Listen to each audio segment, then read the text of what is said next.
আমরা এখন আছি উত্তরবঙ্গের প্রবেশদ্বার সিরাজগঞ্জের চান্দাইকোনা হাটে। এখানে ভোর থেকেই বাজারটা শুরু হয়ে যায়, বেসিক্যালি পাইকারি বাজার।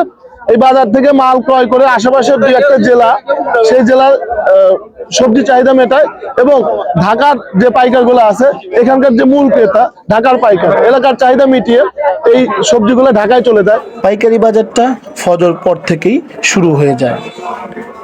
পাইকারি বাজার থাকার ফলে এলাকার কৃষকদের কোনো প্রকার টেনশন করতে হয় না, তাদের উৎপাদিত পণ্য খুব সহজেই বিক্রি করতে পারে। আঞ্চলিক চাহিদা মিটিয়ে এটা সিরাজগঞ্জ, পাবনা, নাটোর সহ ঢাকায় চলে যায়। ঢাকার পাইকাররাই এখানকার সবচেয়ে বড় ক্রেতা। এখানে সব ধরনের কৃষকের উৎপাদিত সবজি পাওয়া যায়। ফুলকপি, বাঁধাকপি, পেঁয়াজ, আলু, রসুন, বেগুন, পটল, টমেটো সহ যাবতীয় সবজি এখানে পাওয়া যায়। ভাই, এই ফুলকপি আপনার বাগানে ইয়েস, কত করে বিক্রি করতেছেন? 1000 টাকা মন। স্থানীয় কৃষকরা কিন্তু ভোর থেকেই সবজি উত্তোলন করে তারপর বাজারে নিয়ে আসে। একদম তাজা সবজি এই বাজারে বিক্রি করা হয়। আমি যেহেতু কৃষি ব্লগ করে থাকি, পরবর্তী কোনো ভিডিওতে আপনাদের ভোরবেলায় কৃষক কিভাবে সবজি উঠায় সেটা দেখানোর চেষ্টা করব। সেখানে কৃষকের কষ্ট বুঝতে পারবে। ভাই, টমেটো কত করে? কিছু পায় নাই। কাঁচা টমেটো কেন?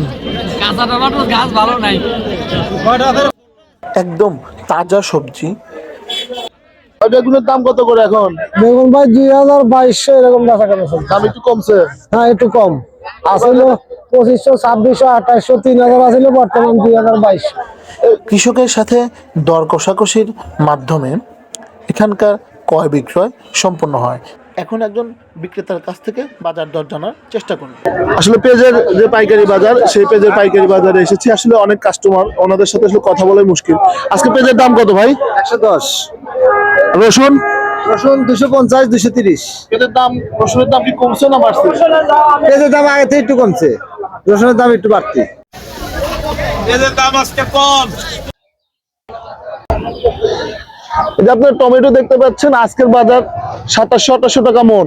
এই টমেটো কিন্তু চলে যাবে ঢাকা সহ সারা বাংলাদেশের যে বাজারগুলো আছে। এখন আমরা কথা বলবো চান্দাকোনা বাজারে, সকাল বাজারে যে জাতদার হোসেন আলী শেখের সাথে। এই বাজারে যে পাইকাররা কোথা থেকে পাইকাররা আসে? এই বাজারে অনেক দূর দূরান্ত থেকে পাইকার আসে, যেমন তারাস, গুলটা, বিলসারা, সলঙ্গা, পিপুলপাড়া, ঢাকা পাইকার ঢাকা, টাঙ্গাইল, কালিহাতি, খেটিয়ামারি, গুপিল, এই এলাকার নাটোর, ঢাকা সহ নাটোর। জি জি জি, নাটোর। আপনার যে হাটের জিনিসপত্র নিয়ে আসলে কি পরিমাণ টাকা দিতে হয়? এক মন মাল নিয়ে যদি কেনে, পাইকার যদি কিনে নেয়, তাদের 20 টাকা খাজনা দিতে হয়। খাজনাও অনেক কম, 20 টাকা এক মনে, মাত্র 20 টাকা খাজনা। সাথে থাকুন। শনি এবং মঙ্গলবার এখানে হাট বসে। এখানে বস্তা সহ যাবতীয় জিনিসপত্র পাওয়া যায় এবং খাবার জন্য কয়েক ধরনের হোটেল রয়েছে। যেমন রুটির দোকান রয়েছে, তেমনি ভাত খাবার হোটেলও রয়েছে এবং সামনেই রান্না করা হচ্ছে। নতুন আলু কিনলাম, যেহেতু ভিডিও করতে এসেছি, নতুন আলুটা নিয়েই গেলাম। 90 টাকা কেজি কিনেছি পাইকারি দরে। ঢাকায় কত জানাবেন? তো প্রিয় দর্শক, আজকের মতো এখানেই শেষ করছি। এটাই চান্দাইকোনা কাঁচা বাজার, যেটা আসলে সকাল থেকে 10টা 11টার ভিতরে শেষ হয়ে যায়। পাশে ঢাকা বগুড়া হাইওয়ে, এই হাইওয়ের পাশে হওয়াতে এই বাজারের চাহিদা দিন দিন বেড়েই চলেছে। বাজারের প্রসারতা অনেক বেড়ে গেছে। এটা মূল বাজার থেকে আসলে আধা কিলোমিটার দূরে, যার জন্য ভ্যানে আসতে হয়।